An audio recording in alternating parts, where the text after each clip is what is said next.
Bonsoir à tous. Quand j'ai écouté les différents intervenants, je me suis dit, mais ils ont pris une partie de mon discours. Ce qui prouve une chose, c'est que nous sommes tous liés, de manière consciente ou inconsciente. Je voudrais prendre quelqu'un de costaud qui vienne ici tout de suite. Je vais vous montrer le résumé de tout ce qui a été dit et de ce qui va se dire ici. Quelqu'un peut venir sur le plateau, s'il vous plaît? Un homme de préférence? Un homme assez costaud. Voilà, il y en a un qui vient, c'est parfait. Merci. Comment vous appelez-vous? Zebo. Enchanté, monsieur Zebo. Voilà, merci. Vous vous mettez là-bas. Vous allez tendre le bras et vous allez me regarder. Excusez-moi. Voilà. Comment vous appelez-vous? Zebo. Regardez-moi dans les yeux. Vous appelez-vous monsieur Zebo? Oui, monsieur. Résistez à la pression de ma main. Hein. Résistez fort. Vous voyez, je mets une main, je mets deux mains. Très bien. Baissez le bras, s'il vous plaît. Prenez le nom de quelqu'un d'autre, de votre père. Zebo. Zebo comment? Zebo Kwaku. Votre père s'appelle Zebo Kwaku. Vous allez vous faire passer pour votre père. D'accord? Si je vous pose la question, vous appelez-vous M. Zebo Kwaku? Vous me répondez oui. Vous me regardez dans les yeux? Comment vous appelez-vous? Zebo Kwaku. Vous appelez-vous M. Zebo Kwaku? Monsieur Zebo Kwaku. Vous appelez-vous M. Zebo Kwaku? Oui? Dites oui. Oui. Regardez bien, hein? Deux doigts seulement. Voilà. Il résiste. Si je mets la deuxième main, vous voyez. Voilà. Pourquoi? Parce que ce n'est pas sa place. Vous avez quelle place dans votre fratrie? Le premier, le deuxième, le troisième? Je suis le premier garçon. Premier garçon. On va voir, on va vérifier. Regardez dans les yeux. Comment s'appelle votre mère? Vous, Amélie. Vous répétez, je suis le premier garçon de Crou Amélie. Je suis le premier garçon de Crou Amélie. Êtes-vous le premier garçon de Crou Amélie? Je suis le premier garçon. Oui ou non? Oui, monsieur. Ok. Vous voyez, à votre avis, est-ce qu'il est le premier? Non. Sa mère a dû faire une fausse couche ou un avortement. Voilà. Vous voyez la réalité? Merci, je vous remercie. C'est toute notre histoire, ça. C'est toute notre histoire. Et je me suis spécialisé dans ça à la suite de certaines choses qui me sont arrivées. Je m'appelle Édouard Moquet, je suis le fils de ce monsieur que vous voyez à droite avec le président du Ghana et ma mère est à gauche. Je suis né en 1955 et en 1959 je suis parti en France. À l'indépendance, notre pays a eu sa liberté et mon père est revenu. Il avait déjà exercé au Sénégal, à Caille, où ma sœur aînée est née. Et il est revenu en Côte d'Ivoire s'installer comme pharmacien. Ça a été le premier maire de cette ville. Nous habitions là où il y a la préfète. Très bien. Et donc, seul garçon vivant parmi 8 filles, mon destin était... Mais, premier coup du destin, ma mère meurt suite à une opération du cœur à Boulogne-sur-Seine. Ça n'a pas attendu. Deuxième coup du destin, mon père, alors ambassadeur en Israël, a été arrêté et incarcéré à Yamoussoukro, d'où il sort en 1968. Ma petite sœur et moi, que devons-nous? Que devenons-nous? Mes sœurs partent à Vichy et nous subissions des sévices de notre nourrice à Antony. Elle gardait l'argent que lui envoyait l'ambassade. Je vous dis, même l'hiver, on avait une seule paire de chaussures. Quand c'était troué, on mettait du papier journal dedans pour partir à l'école. Imaginez-vous. Je ne passe pas sur les détails, on continue. Donc, mon institutrice dénonce notre nourrice à la DAS, la Direction départementale de l'action sanitaire et sociale. Du coup, nous sommes envoyés dans des institutions et l'épouse de mon père, Mamie Adiba, nous accompagne là-bas. Ma petite sœur Vaoni de Paramé, qui est un institut féminin, et moi, je vais à la Maison des garçons, qui est un institut masculin, qui était tenu par l'Armée du Salut. Voilà. Voilà mes parents de substitution, ceux qui ont fait de moi ce que je suis aujourd'hui. On allait donner à manger aux prostituées, on s'occupait des vieillards. Je passe sur les détails. Tout ça jusqu'en 1968, où je suis sorti. Mon père est sorti, je suis revenu en Côte d'Ivoire. J'ai passé mon bac au lycée, j'étais major de ma promotion, et un jour, ma sœur me demande, mais ma sœur Laurence, père Sonam, qu'est-ce que tu vas faire? Moi, je voulais être médecin, je voulais avoir une carrière hospitalière, et je voulais, pendant les vacances, faire de l'humanitaire. Elle me regarde, elle dit, il n'en est même pas question. Tu seras pharmacien comme ton père. Moi, j'ai déjà ma pharmacie. Tu es le seul garçon, tu n'as pas le choix. On a coupé la poire en deux, j'ai fait 5 ans de pharmacie et j'ai ajouté 4 ans pour faire un doctorat en sciences pharmaceutiques, option pharmacologie. J'étais spécialiste des médicaments anticancéreux pour les cancers solides. Marié, père d'un garçon, chercheur, ma vie était belle. Boum, deuxième choc, troisième choc. Ce 21 janvier 1981, à ce carrefour qui porte son nom, mon père meurt dans un accident de voiture. C'est pour ça que la cité que vous rencontrez quand vous rentrez à Abidjan, quand vous rentrez à Grand-Bassam, s'appelle Mokéville. Je suis obligé, mes sœurs me demandent de rentrer, je suis obligé de rentrer. Ma femme ne veut pas venir, nous faisons un divorce à l'amiable et je dois me reconstruire complètement. Imaginez-vous quelqu'un qui est biologiste, qui travaille à l'hôpital et on le met maintenant derrière un comptoir. Je faisais ça, mais je sentais que ce n'était pas ma place.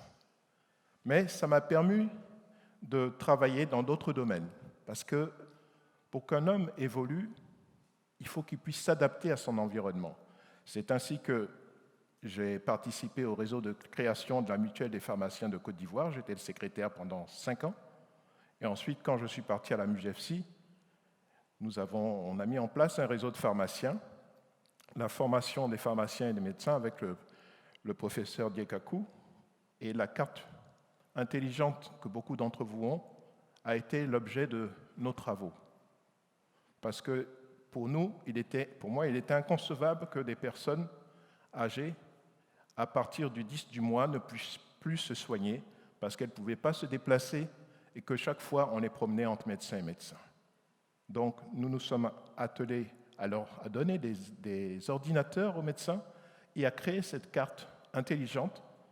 À partir de ça, le médecin est dans son bureau, il validait simplement l'ordonnance. Tout allait bien, et puis, boum, encore coup du destin.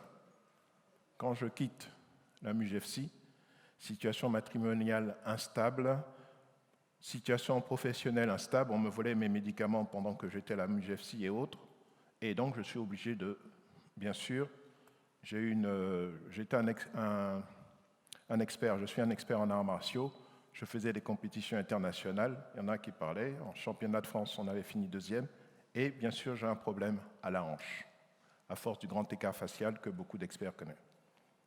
Je ne peux pas aller travailler, problèmes matrimoniaux, mes sœurs me demandent d'intégrer la résidence familiale à Brassam. Mon épouse me soutient au début, puis mes sœurs prennent le relais, mes enfants et mes amis. Et là, je me pose la question. Je ne peux pas rester là comme ça, dépendre des gens. Et ce que le milieu extérieur ne pouvait pas me donner, j'ai cherché ça à l'intérieur de moi, autour de moi. Et j'avais eu la chance de connaître ce que les gens appellent des maîtres. Le premier de mes maîtres, je l'ai rencontré en Inde. Il m'a appris ce qu'on appelle les sciences de l'esprit. Ce que j'appelle les sciences de l'esprit, c'est d'où nous venons, comment ça se manifeste en nous et comment nous pouvons rentrer en relation avec ceux qui sont autour de nous, dans les 4 règnes, minéral, végétal, animal et humain. Et les sciences de l'âme, ça j'ai appris ça en France, à travers ce qu'on appelle la psychoanthropologie. Mais mon maître Patrick Jean Pétry, alias Selim Aïssel, a été plus loin. Il m'a initié à ce qu'on appelle la thérapie systémique, dans laquelle je me développe actuellement. Je suis seul en Afrique de l'Ouest. Il y en a qui viennent du Liban, d'Angleterre, etc., pour venir me voir, jusqu'au jour où on me dit « Ah, docteur, on a vu quelque chose sur Netflix, c'est Le chemin de l'Olivier. » Boum! Chaque semaine, j'avais 4 consultations à faire. Pour vous dire, comme je l'ai montré tout à l'heure, quand vous n'êtes pas à votre place, votre force se retire. Et si votre force se retire, vous ne pouvez pas atteindre vos objectifs. Donc, grâce à ces enseignements que j'ai cherchés dans le domaine de la spiritualité, d'abord les arts martiaux, judo, karaté, Yosekan Budo, si vous entendez parler de Maître Moké, c'est moi. Et j'ai cherché ça aussi dans l'autre domaine, comme je l'ai dit, psychoanthropologie et Raja Yoga. À partir de ça, j'ai trouvé ma place. Et quand j'ai trouvé ma place, j'ai rebâti mon couple. Je me suis reconstruit, j'ai consolidé ma famille et je me suis fait une place dans la société. Ça m'a permis d'être aujourd'hui adjoint au maire. Et ce que j'avais fait avant et ce que je fais aujourd'hui m'ont permis de servir ma nation, tant dans le sport, tant sur le plan aussi médical. Ce qui fait que je suis conseiller économique, en plus. Je suis... c'est pas grave. Disons, je suis conseiller économique. Et ce que je suis aujourd'hui, c'est grâce à ces 2 personnes. Quand je suis parti la voir l'année dernière en France, Maman Loti, avec mon épouse, ils ont 3 enfants, Peter, Jacob et Teresa. Imaginez-vous un petit enfant de 10 ans, orphelin, presque, puisque mon père et ma mère n'étaient pas là. Ce sont eux qui m'ont élevé. Et on parlait, ils sont suisses allemands, donc on parlait le Schwedendeutsch à la maison, on parlait le français, et nous étions où? En Bretagne. Il faut vraiment pouvoir s'adapter. Hein. Et donc, quand je suis parti la voir, vous savez ce qu'elle m'a dit? Je ne savais pas que j'allais être décoré du mérite national sportif, je ne savais pas que j'allais être là aujourd'hui. Elle m'a regardé et puis m'a dit, mon fils, tu seras un bonheur pour ton pays. Et donc, ce que je voudrais vous dire ici, c'est que chacun de nous, chacun de vous a subi des épreuves. Certains vous ont été des obstacles pour vous, vous ont trahi, vous ont mis des... Mais il ne faut pas oublier que d'autres aussi ont été des sources de bénédiction. Ils vous ont ouvert les portes. Et ces 2 faces ensemble de la vie vous ont permis de trouver votre place. Quand vous avez trouvé votre place, vous avez trouvé votre force. Et quand vous avez votre force, vous pouvez atteindre vos buts à court, moyen ou long terme. Et à travers toutes ces personnes de tous les pays qui viennent me voir à la résidence pour un entretien, pour des exercices comme ceux que je viens de vous faire, je retrouve un peu de mon histoire personnelle, celle de ma famille. Mon univers s'élargit, je grandis, et quand ces personnes me quittent, leur trauma est passé, leurs blessures sont passées, elles retrouvent leur bien-être en moins d'1 mois. Et beaucoup de gratitude envers ceux qui m'ont formé, envers ceux qui m'ont fait confiance, parce que à travers ce que l'on donne, on reçoit. Sénèque disait « Va vers les gens qui peuvent te rendre heureux. Laisse approcher de toi ce que toi tu peux rendre heureux, parce que ce sont des échanges mutuels. Et c'est seulement en enseignant qu'on apprend. Et j'apprenais tous les jours. Donc, en résumé, ce que j'ai compris de toute cette expérience, c'est que, premièrement, il faut trouver sa place. Sa vraie place, pas celle que d'autres ont choisie pour vous, mais votre place. C'est ce que j'ai entendu dans toutes les histoires auxquelles j'ai assisté avant. Et ensuite, la deuxième chose, c'est que nous sommes tous, je dis bien tous, sur la planète reliés les uns aux autres. Non seulement dans notre famille, à ceux qui sont vivants comme à ceux qui sont morts, mais aussi dans cette société, les riches, les pauvres, etc. Donc, c'est le principe que j'appelle le principe d'interdépendance. Et ça ne se limite pas seulement aux humains. Ça s'étend aux 4 règnes, comme je dis, minéral, végétal, animal, humain, ces systèmes d'écologie. Et quand on comprend ça, non seulement on trouve sa place, mais on s'épanouit dans sa place. Et quand on s'épanouit, avec ses compétences, on peut se mettre au service de sa famille, de sa cité, de sa nation, et c'est là qu'on devient véritablement un patriote.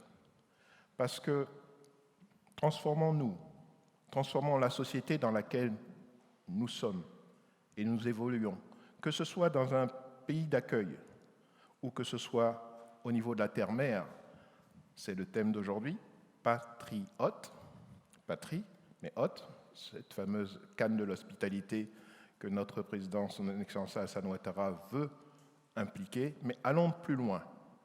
Regardez bien les 2 hymnes nationaux de Marseille, la Marseillaise, donc de France, et de la Côte d'Ivoire. Pour la France, c'est « Allons enfants de la patrie, le jour de gloire est arrivé ». On parlait de ça avec le doyen tout à l'heure.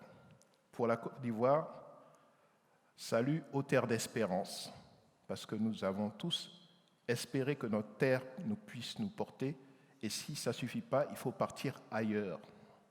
Donc vous voyez, ce qui est remarquable d'ailleurs, c'est que ces 2 villes sont des villes multiculturelles. Donc ces diversités nous permettent de nous enrichir. Mais n'oublions pas une chose. J'ai parlé tout à l'heure du principe d'interdépendance. Vous voyez, ces joueurs, ils jouent en équipe, chacun connaît sa place. Vous avez pu voir comment notre sélectionneur savait attribuer la place. Mais ils forment un tout, parce qu'un homme ou une femme seul ne peut rien. Donc c'est ensemble, chacun à sa place, que nous pouvons construire notre nation et lui permettre de trouver sa place dans le concert des nations. Ce n'est pas ce que nos joueurs sont en train de faire chacun pour ce pays aujourd'hui. À votre avis? Je vous remercie.